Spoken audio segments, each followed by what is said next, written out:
안녕하십니까, 조선사타입니다. 오늘은 4월 6일 현재 시간 06시 33분, 외기온도 8.7도. 바람이 다소 좀 불어요. 그러다 보니까 꽃도 좀 진 것 같고,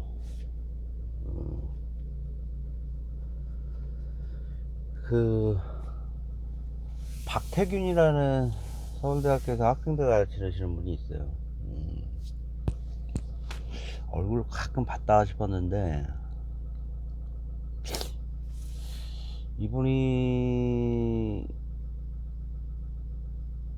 통해서 또 생각, 기존에 가졌던 그 근현대사의 생각이 좀 많이 바뀌었어. 바뀌었다기보다는 궁금증이 좀 풀렸어. 됐더니 조예가 깊으신 분이고, 개인적으로 인상 깊었던 분인데, 그 한 10여 년 전에 어떤 서적을 통해서 그런 얘기를 들었어요. 해방 이후에 서울역 근처에서, 서울 사람들을 중심으로 서울역 근처에서 여론조사라는 거를 미 군정을 통해서 처음 실시를 했대.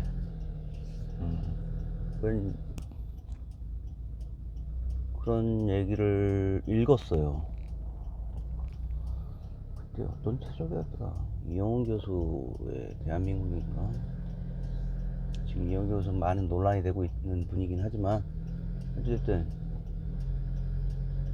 당시에 여론조사를 했다는 거야. 그래서 여론조사?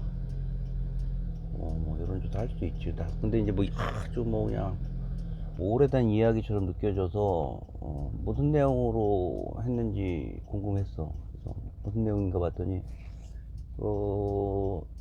해방 이후에, 제국주의 일본의 해방 이후에 오키나와에서 그 1945년 9월경에 하지 제너럴 하지가 들어오잖아요. 그냥 야전에서만 굴러먹던 장군이에요. 장성이죠.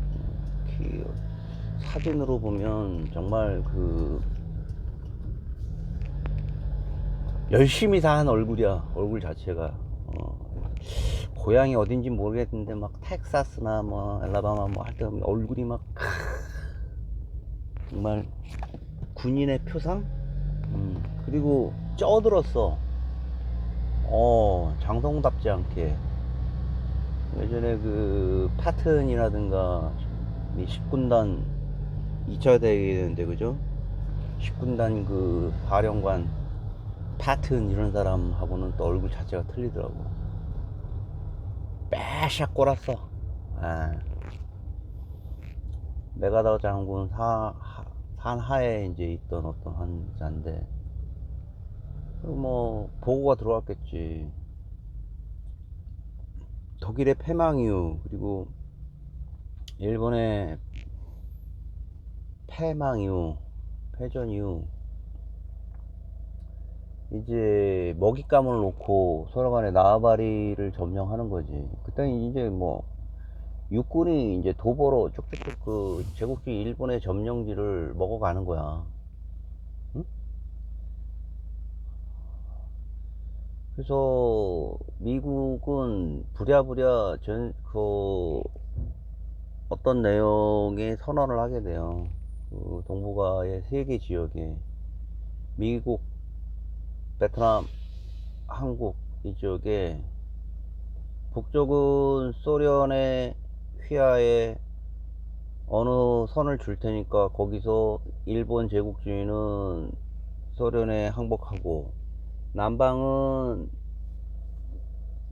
미국의 지휘 아래 일본 제국주의의 전제들은 항복하라, 이런 내용이야. 그 한국은 38도선으로 저어졌고, 어? 베트남도 그 가운데 선이 있어요. 그다음에 중국은 묘하게 이렇게 동북쪽으로 해가지고 붉은 선이 이렇게 그어져 있어요. 그 선이 남아 있는 거는 뭐 거의 우리나라 대한민국이 없지만 부랴부랴 막 소련이 막 점령 어, 제국주의 일본의 점령지를 그냥 먹어 들어오니까 위기가 다가온 거지. 그때부터는 같은 편이었는데 이제 자신이 가지고 있는 패권을 가지고 싸우게 되는 어떤 불길한 아문이 보이는 거지. 아, 물밀듯이 소련이 막 함흥 이런 평양 대선까지 쭉 밀고 내려오니까 미군이 스포 38도선까지만 서로 합의 봅시다. 거기까지 해갖고 명목은 저 일본 애들 거기서 소련에 항복하고 그 미하는 우리 미군정이 합의합시다. 딱 했어. 하지가 왔는데 자기가 생각하기엔 그거라는 거야. 여기가 보니까 자기는 아무 정보도 없었어. 오키나와에 가만히 있는데 이제 큰 제국이 물어보니까 점령군 차원에서 왔는데 갑자기 옆에 있는 조그만 나라로 가라는 거야. 쓱 봤는데 정말 아무 정보도 없었나 봐. 뭐 식민지라는 생각은 했지만 그냥 일본의 속국 정도였고 일본이었고 뭐 미국 그러니까 일본 정도로 생각해. 일본 정도 그 한반도가. 근데 이게 보아하니 하지에게 올라온 정보, 하지가 그 메가더한테 쓴 정보를 보니까 만만치 않은 나라라 이거지. 뭐 정치적인 체제라든가 이런 거 뭐 그리고 만만치 않은 지적 수준들도 있고 아일랜드인 같은 저항의식도 강하고 뭐 이런 내용들의 보고서가 올라온 거야. 골치 아프다. 여기 한 5년 정도 군정하다가 어, 아,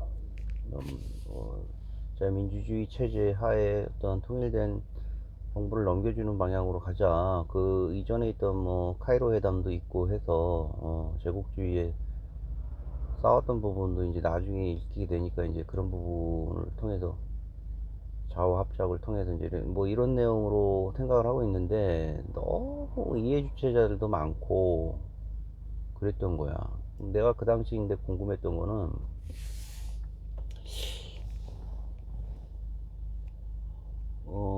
서울역에서 국민 여론조사를 최초로 미군령하에 했다고 하는데 최초 그 내용이 뭐냐면 귀하는 이 새로운 해방정국의 조선에서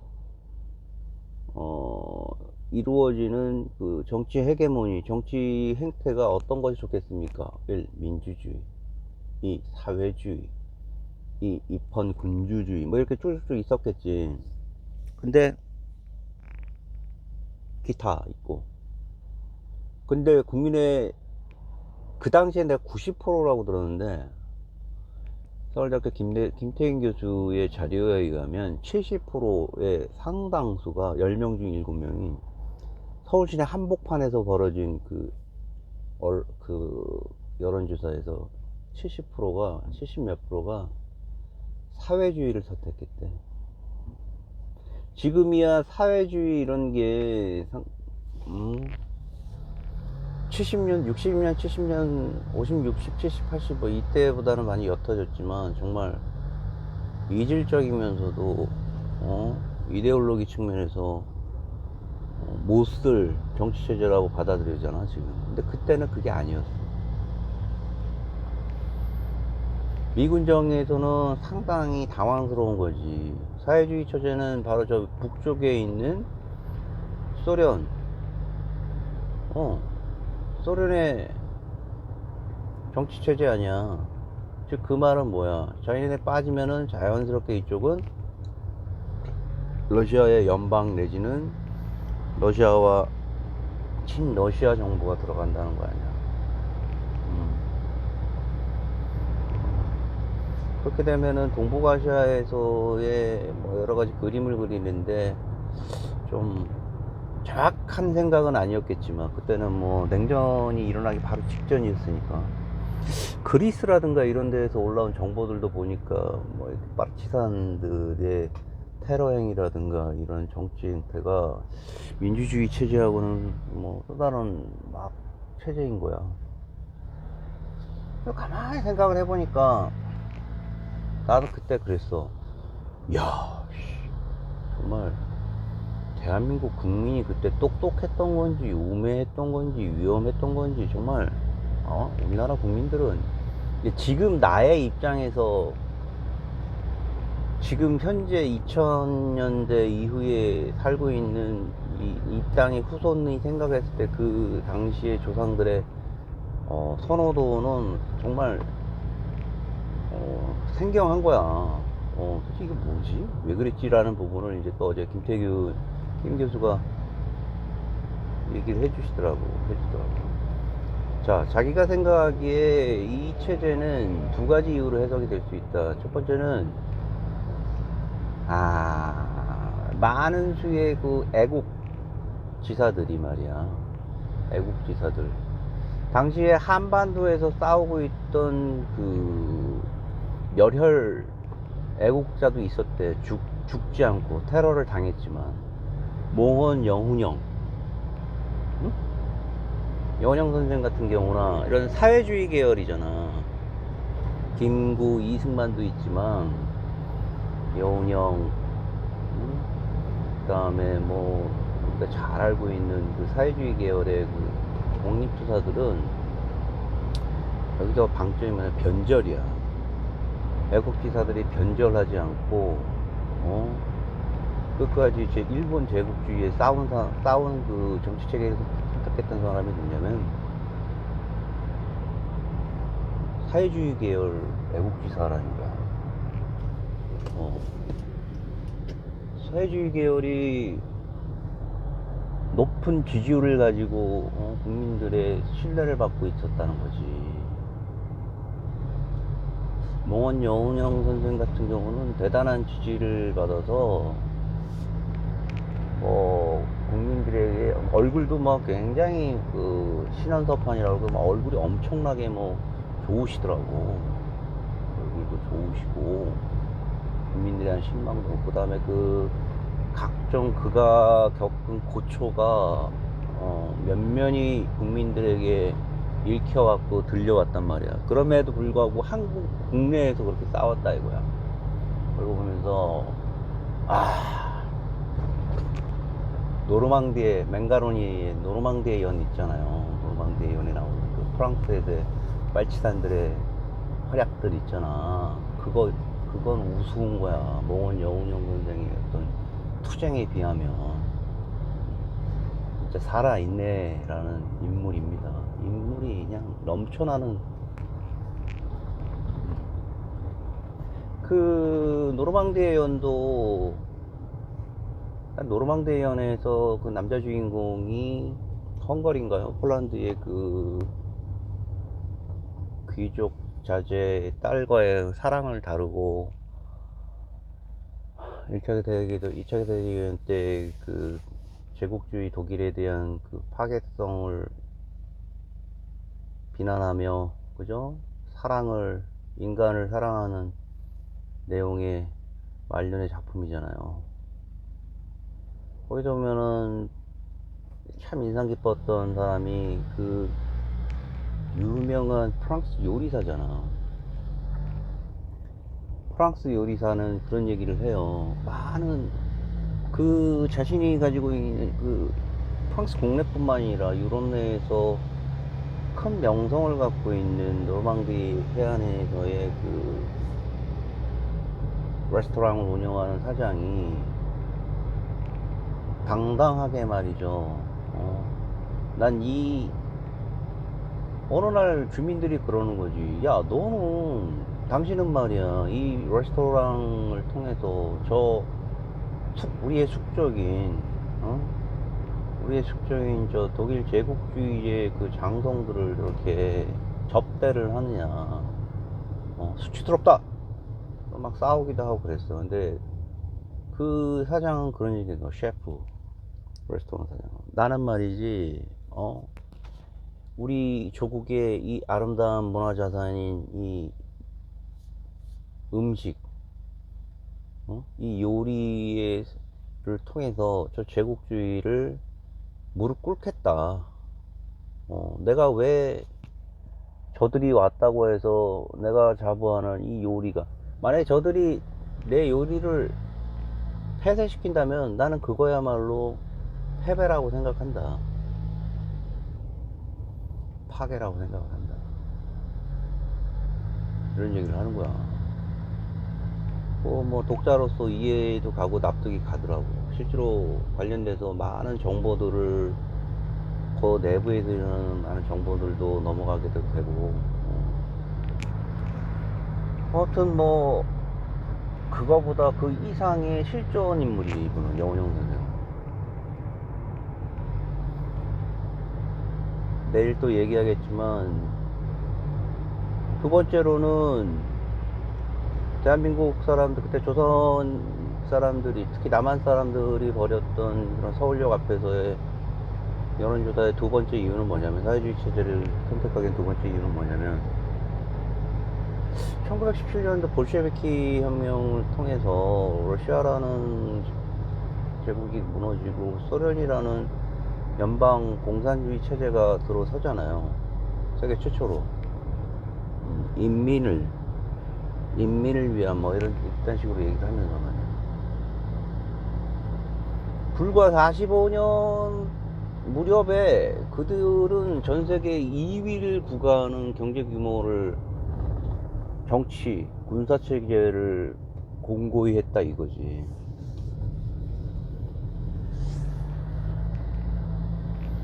한국, 조선에 있는 서울 사람들이 보기에는 그랬다 이거야. 그게 뭐 어떤 의미를 갖든 간에 영국도 있었고 프랑스도 있었고 뭐 일본도 있었고 중국도 있었고, 그런데 다 필요 없다 이거야. 저기 보니까 미국이라는 나라하고 손잡고 어마어마했던, 방금 전까지 우리를 좌지우지했던 일본을 무너뜨린 나라 중에 뭐 미국도 있었지만 말이지, 러시아라는 제국을 뽀개고 올라와서 일본까지 뽀개가지고 말이야, 저 이북의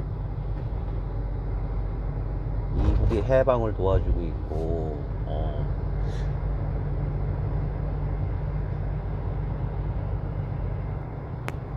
정치체계가 아름답게 말이죠.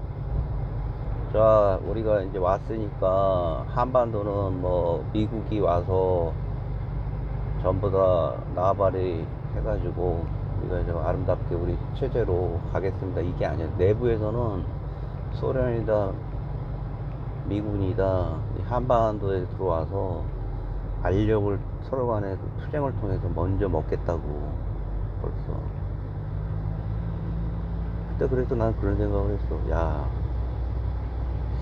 한국은 정말, 대한민국은 말이지,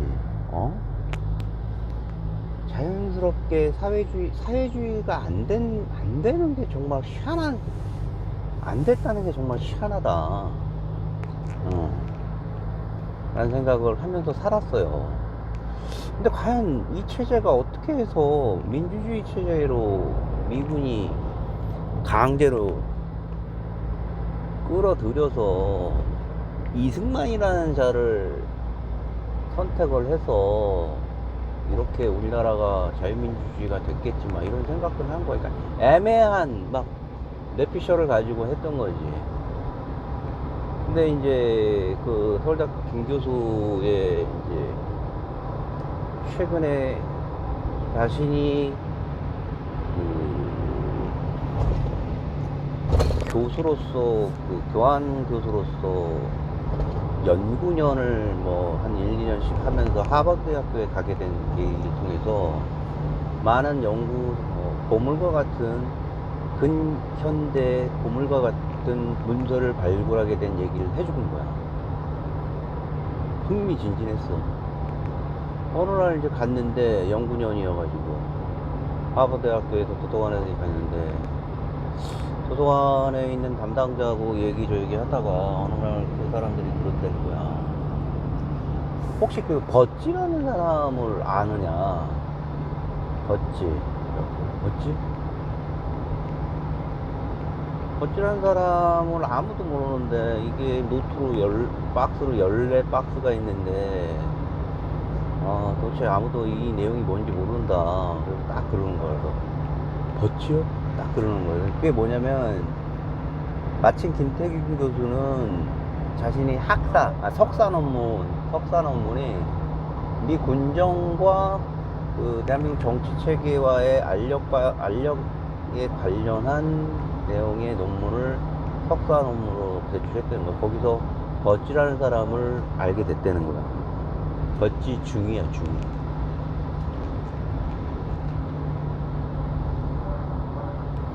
그래서 깜짝 놀랐대. 순간 그 직감했더래. 버찌? 그럼 내가 여기서 노다지를 발견하게 된 것인가? 금광을 발견하게 된 것인가? 뭐 이런 비유를 하는 거지. 역사학자에게 그 문헌의 발견은 금맥과 같은 거라고 얘기를 한 거야. 그래서 즉각 관심을 보이자 이제 하버드에서는 협조가 들어왔죠. 14박스. 조사를 하니까 뭐 예상대로 뭐 어마어마한 발굴 자료와 그리고 기존에 있던 학설을 뒤집을 만한 자료들이 쏟아져 나왔던 거야. 기존에 있던 쏟아져 나왔던 자료는 이승만에 대한 자신이 가지고 있던 학계가 가지고 있던 생각을 뒤집을 만한 거지. 거기에는 김규식이라는 분이 있고 여운형이라는 사람이 있고 박헌영이라는 사람이 있고 그죠? 김구, 이승만 등의 인물이 나타납니다. 그리고 기존에 제가 가지고 있던 그 여론조사에 대한 부분도 김 교수가 놀랍게도 거론을 했고, 이분은 내일 얘기를 하겠지만 거기에는 김 교수와는 또 다른 제가 가지고 있는 생각이 약간은 틀리지만 그런 부분에 대한 고찰을 좀 하게 되는 계기가 됐어요. 어제. 그거는 내일 얘기를 좀 할 수 있도록 하겠습니다. 오늘 목요일이고 안전한 하루 되도록 노력하겠습니다. 조선탄태였습니다.